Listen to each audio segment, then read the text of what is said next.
profit.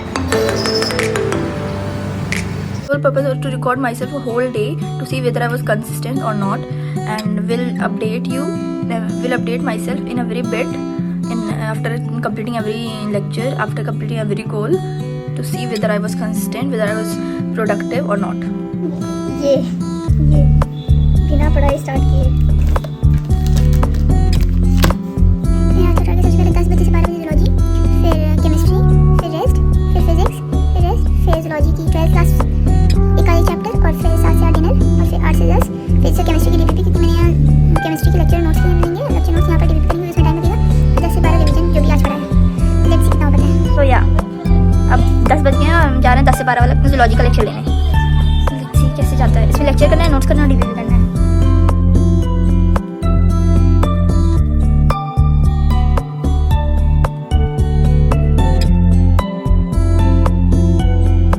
मैंने zoology के notes बना लिए हैं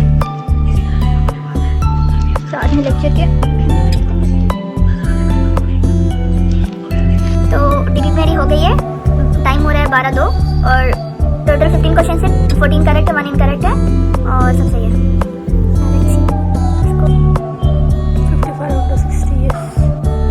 टाइम लगा है मुझे, कितना मिनट लगा है? 3 मिनट। अब जल्दी से हम लोग ब्रंच करेंगे। इसमें मैंने कोल्ड कॉफ़ी बनाया खुद से और न्यूटेला विद ब्रेड, और टाइम ऑलरेडी बहुत ज़्यादा हो गया है, आधा घंटा ज़्यादा हो गया है। 12:30 से विल स्टडी अगेन। नाउ अब हम लोग केमिस्ट्री का लेक्चर लेंगे। फिर 1 घंटा मेरा थोड़ा लॉस हो गया क्योंकि मुझे तो काम हो गया था, बट लेट्स स्टार्ट अगेन। 1 घंटा हम लोग मैनेज कर लेंगे।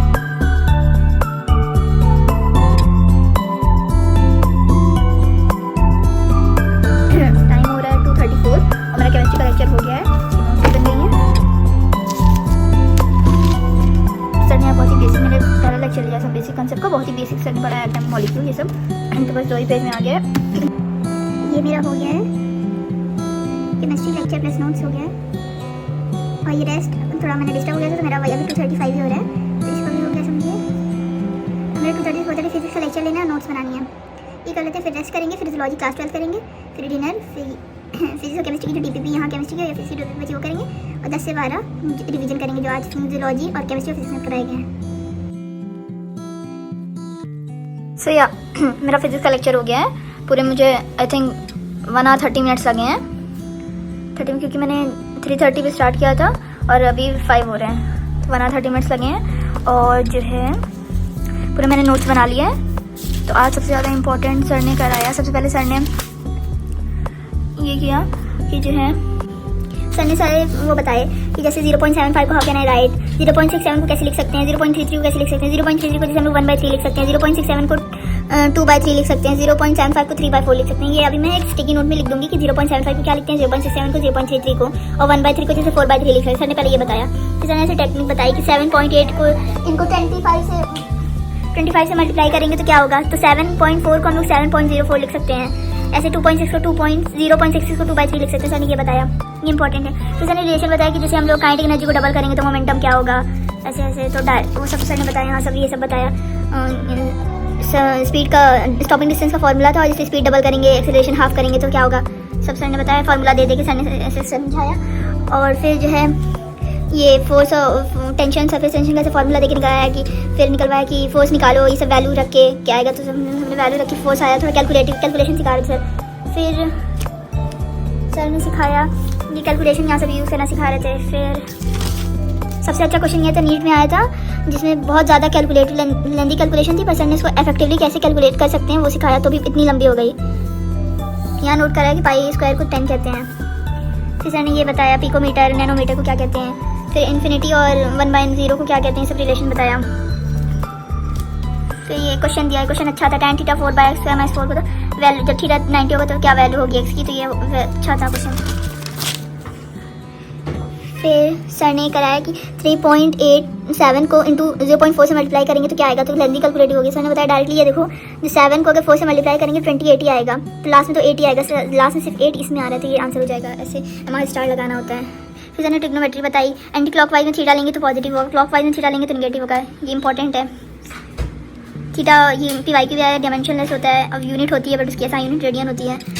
और फिर सर ने बताया आर का फॉर्मूला होता है r theta, theta must be in radian, और साइन थीटा कॉस थीटा में भी रेडियन और डिग्री। सर ने बताया ये 90 डिग्री, ये एक्यूट, ये ऑब्ट्यूज, ये थीटा 180 डिग्री एंटी पैरेलल। और सर ने इंपॉर्टेंट बताया पाई रेडियन टू 180 डिग्री, तो 1 radian 180 by pi, 1 degree equal to pi radian by 180। फिर कन्वर्ट रेडियन इनटू डिग्री, तो इसमें ट्रिक लगाएंगे, पाई रेडियन 180 डिग्री होता है, तो जहाँ जहाँ पाई रेडियन होगा वहाँ 180 डिग्री पुट कर देंगे, तो डिग्री में आ जाएगा ये। सर ने यहाँ बताया डिग्री को रेडियन में कन्वर्ट करना, तो उससे मल्टीप्लाई कर देंगे और डिवाइड कर देंगे 180 से। जैसे 45 डिग्री है तो मल्टीप्लाई और डिवाइड बाई 180, तो 180 को जो होगा उसको पाई रेडियन लिख देंगे, तो ऐसे सॉल्व हो जाएगा। फिर लास्ट में थोड़ा सा ट्रिग्नोमेट्री रेशियो बताया, साइन थीटा क्या होता है, कॉस थीटा क्या होता है, टैन थीटा क्या होता है। ऐसे टैन थीटा दे दिया तो साइन थीटा निकालो, टैन थीटा 2/1 है तो 2/1 परपेंडिकुलर अपॉन बेस। फिर हाइपोटेनस निकालो इस फॉर्मूले से, और फिर हाइपोटेनस आ जाएगा, साइन थीटा होता है परपेंडिकुलर अपॉन हाइपोटेनस हो जाएगा। सर ने आज इतना ही बताया। तो यहाँ 5 o'clock हो गए हैं और लेट्स सी अब क्या करना है और क्या क्या बचा है। तो मेरे हो गए हैं ये 230 to 430 physics lecture plus notes हो गए हैं। 430 to 5 रेस्ट था तो वो भी हो ही गया है, और 5 to 7 जूलॉजी है। अब इन इसको जैसे अभी 5 हो रहे हैं तो 5:30 से हम लोग क्लास स्टार्ट करेंगे, और 5:30 to 7:30 से कर लेंगे जूलॉजी 12th क्लास की। तो नेक्स्ट टारगेट हमारा जूलॉजी 12th क्लास का है करने का। एक चैप्टर में फर्स्ट चैप्टर जूलॉजी का पढ़ूंगी, फिर 7 to 8 डिनर में उसको एडजस्ट कर लेंगे, फिर डीपीपी करेंगे, फिर रिवीजन। टेक अ ब्रेक और हम चाय लेंगे, थोड़ा रेस्ट हो जाएगा हम लोग का, फिर हम लोग 6 o'clock से पढ़ाई करेंगे। यहाँ मैं वॉक करते हुए, बिकॉज शाम की वॉक इज़ ऑल्सो इम्पॉर्टेंट चाय पीने के बाद। मी थिंकिंग ओवर है, काश हमारा भी ऐसा जीवन होता। फिर टाइम हो रहा है 7:15। मैं 5 पे मैंने फिजिक्स का लेक्चर और नोट्स सब ख़त्म किया था। उसके बाद मैंने 5 to 7 कुछ नहीं पढ़ा, मैंने चाय पी और मैंने वॉक किया, और अब मैं जा रही हूँ पढ़ने। जो 7 से 8 वाला ब्रेक था मेरा, मैं उसमें पढ़ूंगी, फिर और आगे एक्सटेंड करूँगी। लेट्स सी कहाँ तक जाते हैं। 7 to 8 मेरा डिनर का टाइम था, अब 7:15 हो ही रहे हैं, तो अब इसको इंक्लूड नहीं करते। 5 to 7 मैंने कुछ पढ़ा नहीं है, तो अब मैं उसकी जगह ये 7 to 8 और 8 to फिर 9 मैं जूलॉजी करूँगी 12th क्लास की, फिर 9 to 11 फिजिक्स केमिस्ट्री की डीपीपी करूँगी, और 11 to 1 रिवीजन ऑफ टुडे करूँगी। ओके लेट्स सी।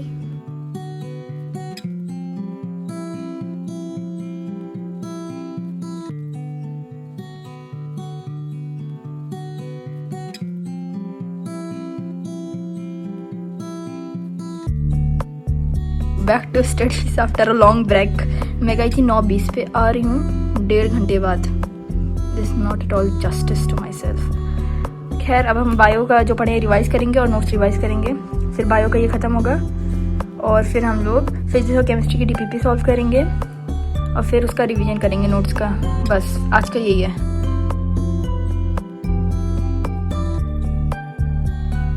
तो टाइम हो रहा है 11:18, और मेरा बायो का रिवीजन, एनसीईआरटी नोट्स और सारे जो मैंने इसी के नोट्स लगाए थे उस सब का रिवीजन मैंने कर लिया अच्छे से।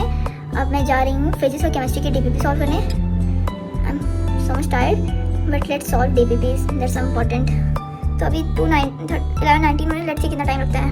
क्वेश्चन अच्छा है, यहाँ हाइपोटेनस सॉल्व करना है और परपेंडिकुलर भी क्वेश्चन में दिया गया है, तो मैं सोची कैसे करूँगा, नहीं हो रहा था। मैंने सॉल्यूशन देखा तो उसमें परपेंडिकुलर 5 दिया हुआ था, और यहाँ क्वेश्चन में थीटा स्मॉल, तो थीटा स्मॉल होगा, तो अगर हम ऐसे लिखेंगे tan theta is equals to होगा परपेंडिकुलर 5 अगर दिया है तो 5/3, और जब थीटा स्मॉल है तो tan theta is equals 5/3, theta हो जाएगा 5/3। हमको हाइपोटेनस निकालना है तो हम लोग साइन थीटा लिखेंगे परपेंडिकुलर अपॉन हाइपोटेनस, जो कि होगा परपेंडिकुलर 5 है, हाइपोटेनस नहीं पता, और हमें पता है साइन थीटा जब थीटा स्मॉल होता है तो थीटा हो जाता है। तो थीटा हमारा यहाँ से अभी क्या निकला है, थीटा यहाँ से निकला है 5/3, तो ये हो जाएगा theta is equals 5/3 is equal perpendicular upon hypotenuse. 5/3 is equals perpendicular 5 है, हाइपोटेनस 5 कर देगा, हाइपोटेनस 3 आ जाएगा। इसका आंसर ये होगा 3 फर्स्ट। तो इसमें परपेंडिकुलर दिया नहीं था क्वेश्चन में, तो हमने आंसर चेक किया उसमें था, तो इस वजह से मेरा गलत हो गया और मेरा सब सही है। Let's sum the DPP.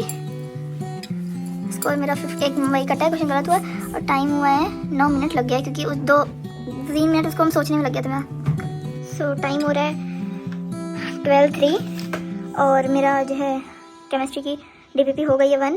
थोड़ी कैलकुलेटिव थी क्योंकि एटॉमिक वेट वगैरह उसमें निकालना था, अबेंडेंस वगैरह कितना होती है ये सब निकालना था, तो उसमें मेरा ऑलमोस्ट सारे क्वेश्चन सही है, बस एक थ्योरेटिकल कोई क्वेश्चन था वो गलत हो गया है। लेट मी शो यू ये वाला, ये gas are highly compressible because I thought कि molecular force of attraction very weak होता है, इससे कंप्रेस हो जाती है। इसमें था separation between molecules very large, शायद आगे पढ़ें, मुझे याद भी नहीं था। तो लेट्स सी अब सबमिट करते हैं, कितना टाइम, थोड़ा मुझे ज़्यादा टाइम लगा है। सबमिट करते हैं डीपीपी।